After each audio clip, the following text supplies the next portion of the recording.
that it's a place where we can do some rapid response kind of stuff. Yeah. Because we've built relationships, we have a deep commitment to respect and tolerance, and that we do need to be able to stand on some of that stuff. I actually just got an email this morning from the Minnesota Council of Churches, which is doing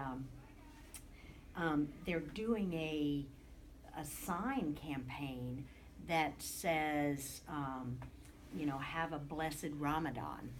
And they're asking people both in their homes and their churches and synagogues to put a sign up saying, have a blessed Ramadan, in a way of encouraging some solidarity. I thought, that's kind of cool, right? So, just two comments along these lines. Number one, the chapter itself, as you reorganize us, we need to embody this diversity ourselves and have more representation from the Muslim community, Latino community, as part of our chapter. So that's something we can do something about, hopefully, to diversify. And that in itself, working together, is your best form of teaching tolerance.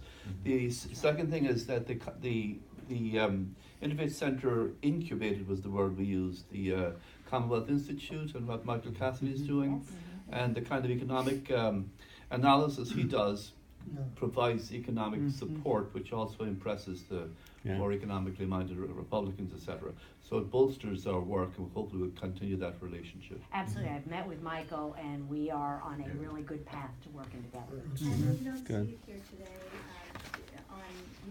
We have the bylaws allow for 21 members on the board, and 3 of those members are either from Adams Center, the largest mosque one of the largest in the country, in Virginia, as well as from the Muslim community in Richmond.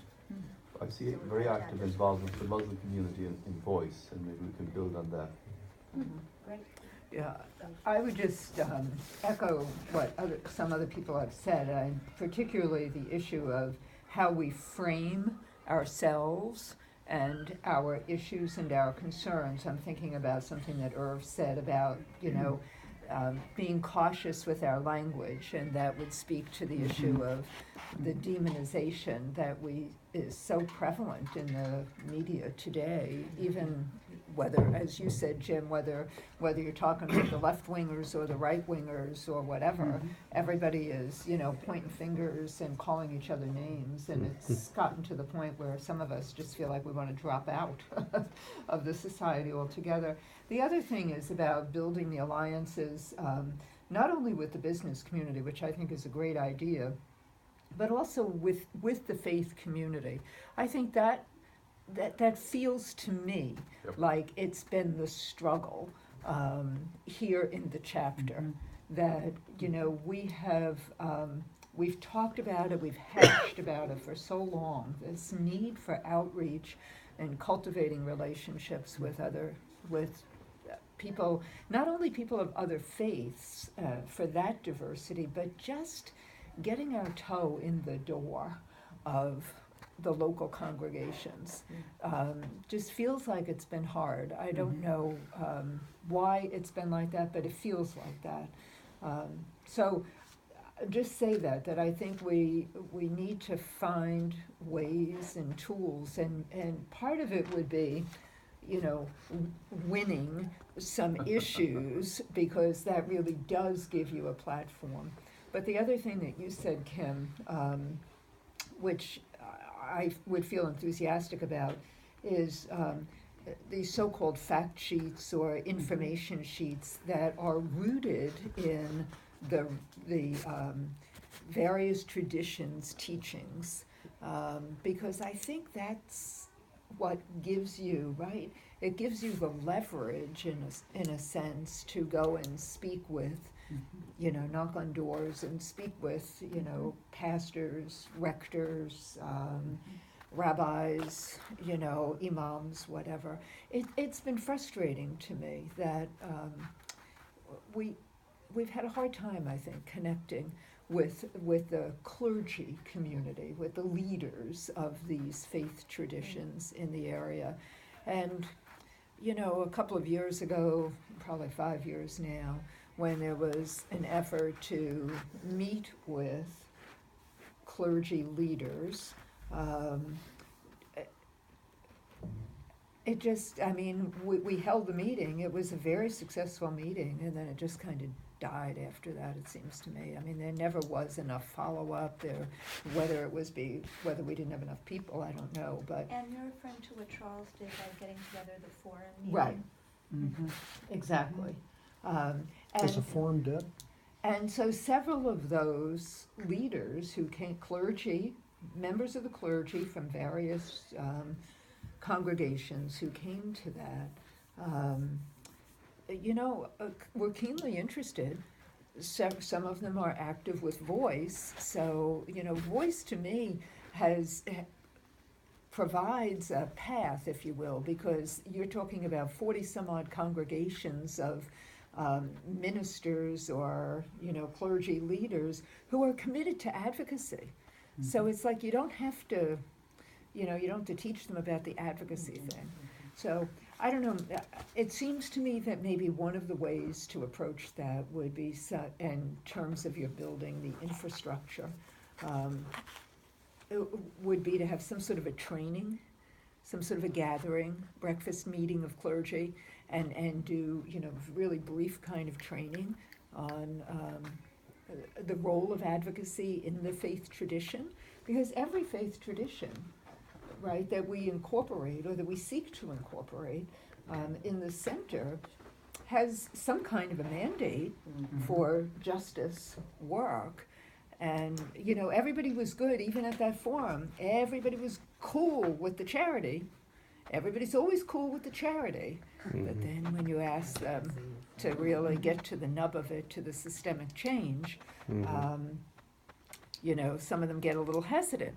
But the congregations in Voice know full well the value of that advocacy and that work. So I think somehow we need to do that, and I think we have had a challenging time here working, not so much working in collaboration, but just fostering that collaboration with other entities. So SALT is sort of off doing their thing.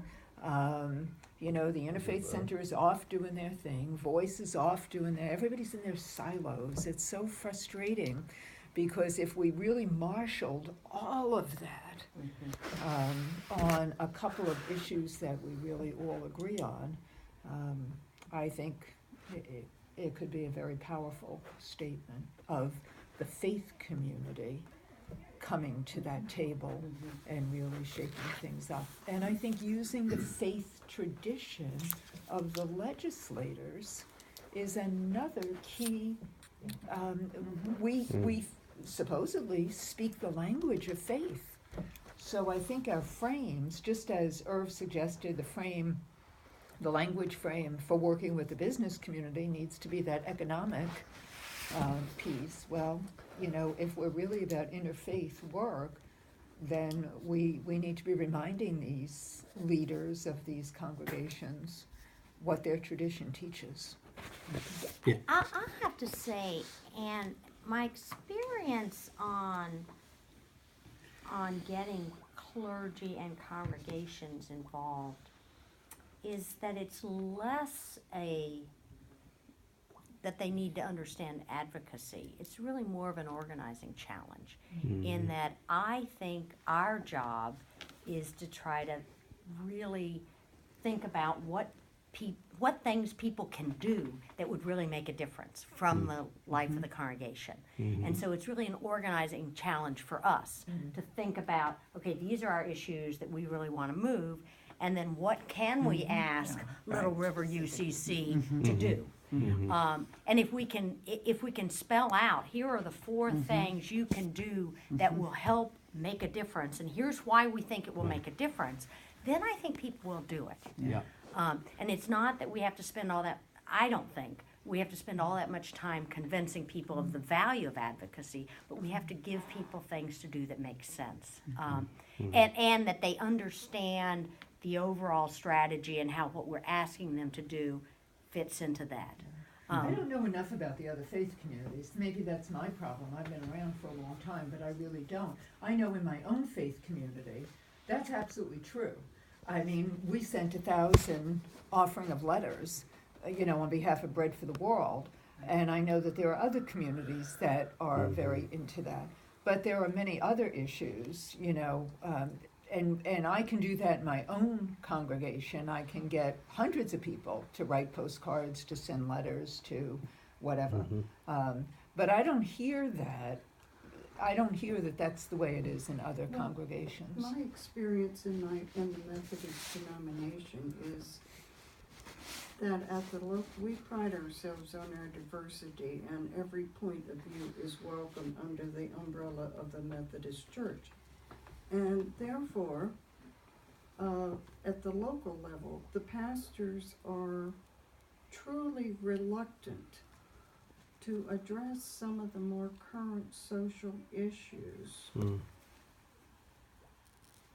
for offending some block of the congregation. And so we do nothing.